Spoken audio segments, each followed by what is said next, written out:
if you,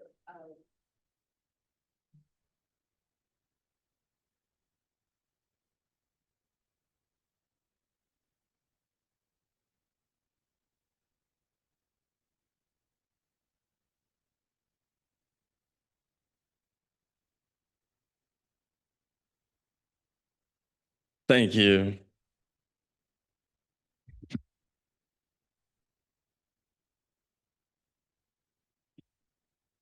Thank you. Hello. Okay. Thank you, everyone. Sorry, we have a last session. Okay, have it to you. Yeah, thank you. So we're rounding up. We're rounding up. We're down to our last panel session. And for this panel, the panelists for this, I'm inviting just two people. One is going to be joining us online, and then we have one panelist here present. Yes. So first, I'd like to invite to the stage, someone who is been in the energy industry for quite a while, and it's very renowned and specialized in many things energy. And I think our insight is going to be great learning for us today. Ladies and gentlemen, I'm inviting the regional manager, Africa, the World Energy Council, and the founder of G-Cell Network. Ladies and gentlemen, Joy Osomiame. If I didn't pronounce that right, I'm going to learn it. Welcome. Thank you. And also joining us online, is someone who's also been in the ed tech industry, quite well known within an ed tech industry. She's actually built solutions within that industry, and I'd like to welcome Dr. Rihanna Mohammed. She's online joining us. Welcome, Dr. Rihanna. Thank you, thank you, thank you. Thank you. So blessed and grateful. Thank you. All right, let me get this.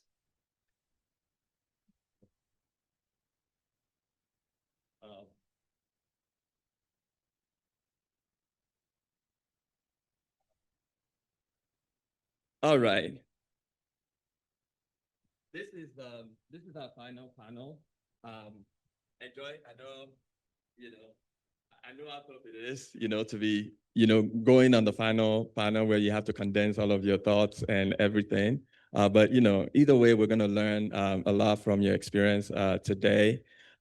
Before we get started, since I have you both panelists with me, I think the great way to kind of start is, how about we just kind of open it up with, you just giving us a short synopsis, maybe of an introduction of, the work that you're doing. And then also within that same thoughts, you can give us an overall view of, what's your view on catalyzing energy justices in alignment with, with your role and your profile. Maybe we just kind of open it up that way. I think I'll start with Joy, since you're here present. Start with an introduction and, give us your view about, energy justice. Okay, thank you very much, Ola, right? Yes. Okay, so let's break it down so it's not too complex. Introduction about myself. My name is Joy, as you know, and founder G-Cell Network. I do a lot of, we'll say G-Cell is actually a CIC registered in the UK and supposed to be like a convening company to discuss about issues around education, energy, and environment.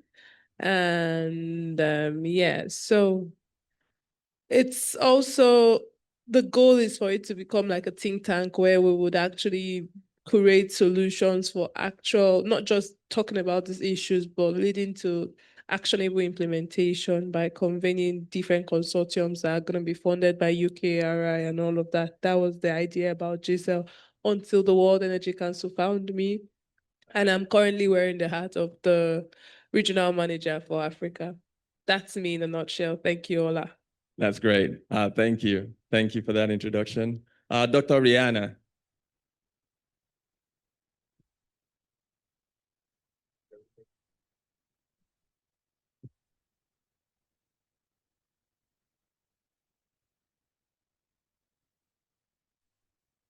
Dr. Rihanna, hold on. We can't hear you yet.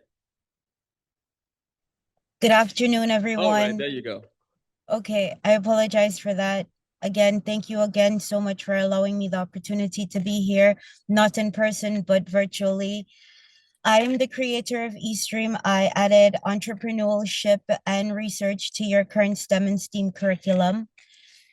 And I'm in the process of adding a she aspect to it, which is your sustainability, your health, and your energy.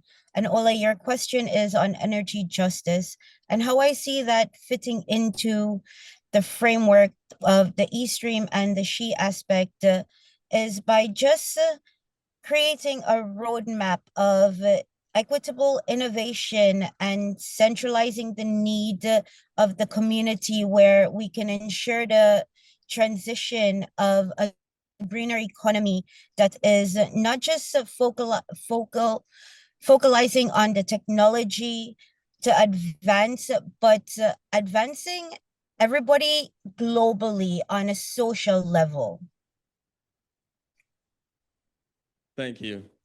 Thank you very much. So yeah, let's kind of dive in. And Joy, I'm going to start with you because you've had a, especially from the perspective of the, World Energy Council. So the global energy transition requires, a new generation of talent.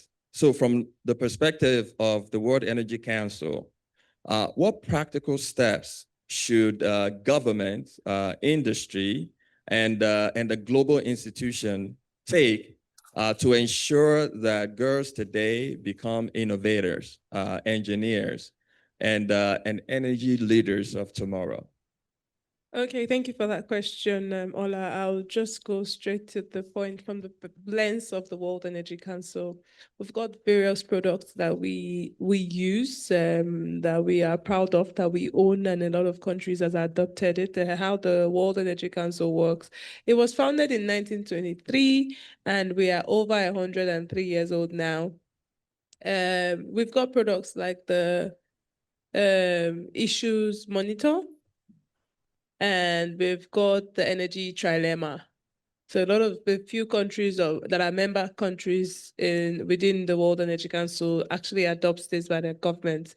So your question on how the gender and innovation should align with this is how we work is basically a lot around member countries. So what we do is the World Energy Trilemma, if you can Google it, it talks about energy equity, environmental sustainability, and the third one on the trilemma, energy security, which is very fundamental. So when we show you how your country, it's positioned on the trilemma, it's a triangle that shows you the percentage degrees, if it needs more or it needs less. When we show you how your country is positioned on the trilemma, it's now up to you to now incubate actionable strategies to see how you can actually mitigate the issues of, oh, I'm less functional in the energy security aspect, or I am less functional in the equity aspect in terms of the prices, fair prices for people to be able to, because a lot of the panels that spoke here previously, a lot of people talked about affordability of energy. If we say let there be light, and there is light, and people cannot afford to pay for light, so people talk about green projects, and we don't even know about PPAs and off-takers and all of that. So even if the innovations are there, the infrastructure is there, one critical factor people need to take into consideration is the affordability of energy.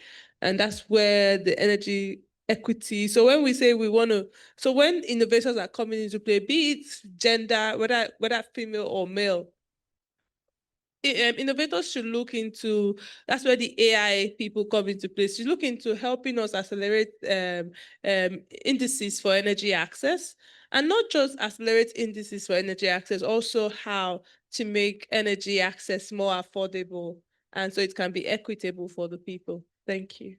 Yeah, thank you. I think that's really great, and I like the fact that you drew from, what was already spoken before. Yes, affordability is very, very critical. It's not equitable unless it's affordable. So that's very, very important piece. And I think that kind of ties to what, everything that we've been talking about in terms of the girls and the energy, and just kind of like really empowering people, empowering girls to build a solution that is, built by them for them, right? And when you do that, I think we begin to dive into that equitable space to help us really, achieve that affordability part of it as well. Before I go to Dr. Rihanna, Joy, I'm going to throw one more question to you. And this kind of ties to, when we think about women, as the drivers of energy innovation. Women remain, I think we all know that women remain underrepresented in energy innovation ecosystem. So how can the global energy sector unlock the creative and entrepreneurial potential of women and girls, particularly in emerging areas, such as renewable energy storage, and decentralized energy system? So how can the global energy sector unlock that creative and entrepreneurial potential of women and girls? Okay, it's important I state this clearly and for clarity, it's important you know that the World Energy Council is an integrated platform for all forms of energy.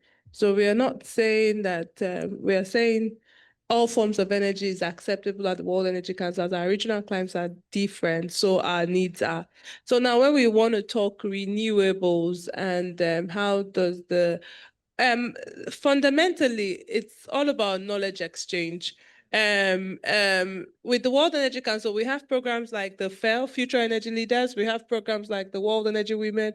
Although one of my primary aims for being at CSW 70 is to ensure that we kind of incubate synergies to be able to launch the World Energy Women Africa.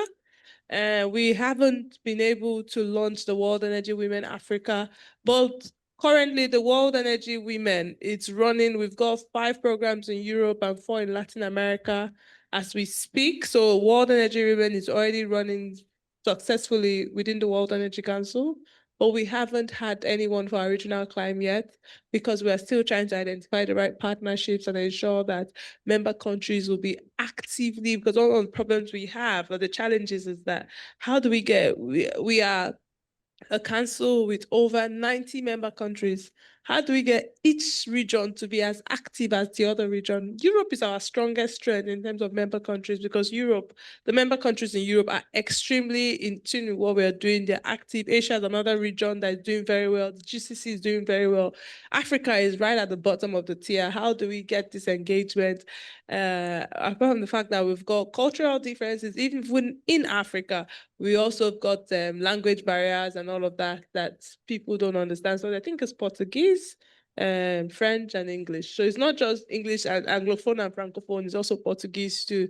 So how do we get everybody to come together on the table? We need a lot of knowledge exchange, and we need a platform that curates that to enable women get their hands dirty, because it's not even enough to say women are in the value chain. What if women are just there to do administrative work? And when are we going to get women on site, on the fields, on the oil fields, on the renewable plants? How are we going to get women to get their hands dirty? That's the conversation we need to bring to the table. And I believe that the World Energy Women Africa would help drive that, cascade that down to actual the grassroots women that need to hear that and be partakers of this program. Thank you. That is great. Thank you. I actually really like hearing that. I think very profound. And then I think there's a call out to Africa on how Africa is going to be on the map. And I think, beyond now, we would actually have conversation around that, what you would like to see from the World Energy Council, to what you would like to see from Africa to actually have the same level of participation as you have in Europe. Dr. Rihanna, I do have this question to you, especially for someone who has built systems. You've built technology, very strong within the EdTech space. Just kind of curious, the eStream app, which you've, gratefully, talked about in the past, and you've pretty much kind of introduced earlier. It's emerging as a digital tool to connect girls with, opportunities in energy, STEM, and leadership. So from your perspective, what key features should such a platform prioritize to ensure that it truly empowers girls? Not just to access information, but to stay engaged, build confidence, and see themselves as future leaders in the energy sectors. Thank you so much for that, Ola. I'm going to start this off as a story. Those of you who've known me from in the past, I like telling stories. So imagine in a kingdom where the sun is more than the stars, and there was a source of all ancient magic. There's a young girl who began her journey as a master of the Eastern curriculum that includes your entrepreneurship, your science, your technology, your research, your engineering, your arts, and your math. And all of this is woven together now with the SHE curriculum that has the framework of the sustainability, the health, and the energy. Now, her name is Amara. She lived in a village where the twilight lasted for so long. To bring back the light, she entered the Energy Microproject Lab, a workshop filled with shimmering blueprints of a small-scale sustainability. She didn't work alone. She looked onto the DoTheDream network for a mentorship matchmaker, and she found this woman leader from a great energy tower who whispered the secrets of research and entrepreneurship in her ear. And Amara used the arts and engineering to turn a simple task into a gamified path. Now, she's visualizing herself as a master of light. When she finally built her home, safety, waste to energy, she designed that glow like in a mixture of sunshine. She incorporated health and energy within her neighborhood. Now she took that and she grew that. Now her name is edged on this leaderboard, impacting not only just her neighborhood, but the globe. It's celebrated all over the world. And now girls come in, and she's the one who started this to bring the energy initiative, not only just to her local community, but to everybody around. I hope that answered your question. Thank you. Yeah. Thank you. I mean, you make it real when you tell a story about it. It becomes even more personal. So thank you for that. And I'm just gonna ask you, the next question, which I kind of see some alignment there. We know that many girls, especially in the global South, face barriers, such as limited connectivity, digital literacy gaps, and we've well spoken about that even in the previous panels. And of course, the cultural norms with, I think Joy just kind of highlighted as well. How can the eStream app be intentionally designed and deployed to overcome these barriers and make sure that girls in underserved communities can benefit equitably from its content and the opportunities as well?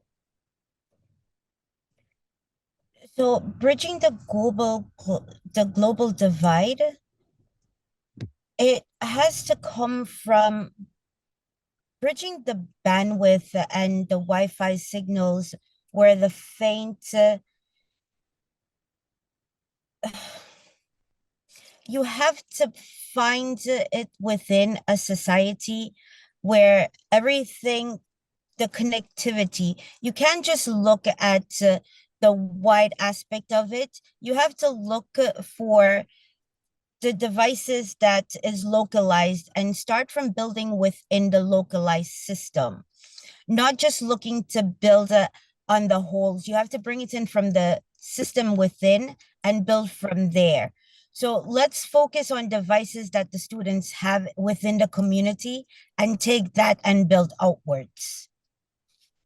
So students and families may have cell phones. Let's use the cell phones, access apps where they can learn from. And let's start from there, building things with their phones and then taking it outside. That will help with bridging that gap with the technology and the digital divide. It's using the simple interface and having a little community hub within the community in a centralized location where students can go in and feel safe and utilize that safe space to just learn from within in their local language, their local dialect, understanding different complexities such as science and math and engineering from within those simple apps that are available to them, and taking it outward and making a difference within their community. We start from within and then we branch out. Thank you. Thank you. I do definitely like that idea of really understanding where, it's sort of like a localized, solution that you built from within, from what you already have, right? Because there's a lot of times, Recording in progress. Recording in progress.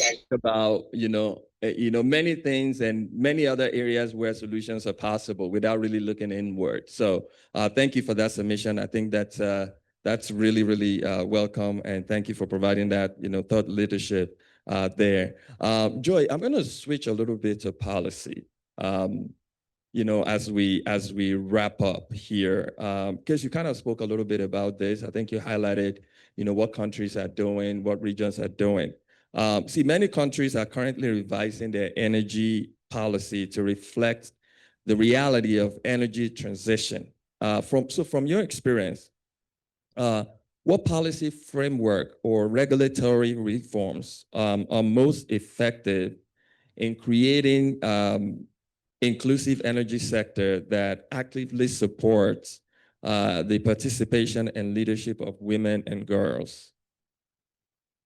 That's a tough one. Policy frameworks. Because when you were saying inclusive, I was like, inclusive, there are different routes of inclusivity. So now you're very particular when you say women and girls. Yeah. I think generally or globally, there's a drive for women inclusion within the value chains of all sectors of the economy, especially in the energy sector. So, which policy frameworks? I stand to be corrected. I also want to believe that there are incentives in terms of governments have turning incentives for example, when I used to work in public sector in the UK, there was an incentive for having people of color like myself work in the public sector. The organization gets incentive from the government for it. So at that time, all the people of color within Highways England were about 9%. And it was a drive to drive inclusion. So they said the more you get people of color in, the more incentive we give to your organization. And so I think it's a recommendation, if it is not already existing, that governments, especially governments of developing countries and the global south, should begin to tweak policies a bit to align for women participation and women inclusion, and say if your company has up to 30% reserved seats for women, we would actually give you some level of incentive because of the level of women participation, especially in the fields. We are talking about participation, not including us in admin work or administrative duties alone, but including us in actual core aspect of the business when it comes to the engineering and the field perspective. Thank you very much. That's great. Thank you. Thank you for that. I think you kind of hit exactly what I thought I would, like to kind of see your perspective about. It's if it's not measured, it's not done. So I like the fact when you actually started putting numbers to it, like, you're incentivizing it based on the actual, just putting not just the words and actually actioning it out, where you can actually measure, you can see, women representation in the core work, and not just, we're moving these files around. We're the one responsible for all of that. So, and that's what we mean by inclusivity. So thank you. Thank you for that. I want to pivot to funding. If we spoke about everything and not talk about funding, I think we'll be missing a very, very critical point. So, Joy, I'm going to throw this also to you. Especially around mobilizing global funding and partnership. I mean, obviously, there's been a lot of partners that have been working in this project already, but for initiatives like, Girls in Energy, which aim to expand opportunities for girls across the Global South, what role can global institutions such as World Energy Council play in galvanizing international partnership, attracting funding, and scaling programs that promote energy justice and gender inclusion? Okay. Question. I would say, like the Girls in Energy project is a very brilliant project because it doesn't just talk about gender inclusion, it talks about the pipeline, which is a very fundamental part of the value chain, the pipeline. You can't be talking about women without carrying the pipeline along. And I would connect it around different dots because a lot of things are actually in my head as you mentioned your question. So we would talk about alignment. A project cannot work in silos. So a project is supposed to work with already recognized multilateral institutions like ours, like other, even if we would not directly fund you, for the fact that you have the World Energy Council logo as part of your brand, it would actually give you that visibility. And that brings me to the next topic that talks about funding readiness. So a lot of organizations or a lot of projects are coming as ideas and they are not fund ready. So their paperwork are not up to date. So if you want to get access to DFI fundings and all of that, you have to be funding ready. Like you have to be ready in terms of your paperwork has to be, you have to know the end of the project from where you sit so that you can always talk through it. You can even without your slides, you'll be able to be confident enough. And some people know how to talk the talk, but they don't even have the paperwork on ground. So being being ready enough to go to investors or VCs or foreign direct investments to request for funding is actually, so project curators should do their homework. That's all I have to say. First of all, do your homework, do the right paperwork, then align properly with these already well-recognized institutions that can give you that first-hand validation that you need then before you go to funders. I think that's funding comes from different ways. It can be FDIs, it can be philanthropic funding, it can be, so there are different ways funding can come into your project, but these baby steps has to be acknowledged. Thank you. That's great. Thank you. Thank you for that. It sounds so simple, but it's not always done. So yeah, thank you for making that, submission. Dr. Rihanna, I have, as we begin to kind of round up here, I have what seems to be a final question, unless something else popped in my head, but we're going to try to kind of keep it to time. Data from platforms like eStream app can reveal important trends about girls' interest. Not just interest, also participation and progression in energy-related pathways. How can we ethically use this data to influence policy, not just policy, funding, and program design at national and international levels, including spaces like the CSW, of course, to accelerate gender responsive energy transition? That's a really good question, Ola. Thank you so much for that. So I apologize for my last question. My laptop died and I had to resort to my phone for this one. So let's go back to my storytelling because I feel more comfortable that way. there's a girl named Amina. I'll use my daughter as an example. She worked and she turned her dreams into a global action. And she had a crystal ball. And in her crystal ball, she had the research of math and research all displayed, the aggregated trend reports showing all of our world leaders that girls were hungry for this clean cooking and solar energy and the solar tech that we so long for and the world is turning towards, because that's where we're going. And to protect the girl's spirit, she used privacy first consents, ensuring that every piece of data was handled with the research ethics that was taught through the eStream curriculum and now with the SHE aspect that's being incorporated in it. She performed the gap analysis for policies using the engineering data that eStream is also teaching. And she's showing through all of this, all of our delegates, all of our leaders, exactly where the energy drop-offs are and where it's occurring and where new colleges need to be built. She's also showing where energy participation index, a glowing metrics in math that's measured with regions were ready for the gender responsive energy transition. Now, because of her work, international donors send their magic, and I have my magic wand, their magic in the place that's needed its most. No, this is ensuring that the sunshine is needed and that the eStream curriculum is reaching every corner of the globe, especially where it's needed. In all of these rural areas and all of these neighborhoods and communities that greatly needs this. That is what Amina is trying to show these leaders that we need right now. And that is how the data for global change is going to come about, by us educating our leaders. Thank you.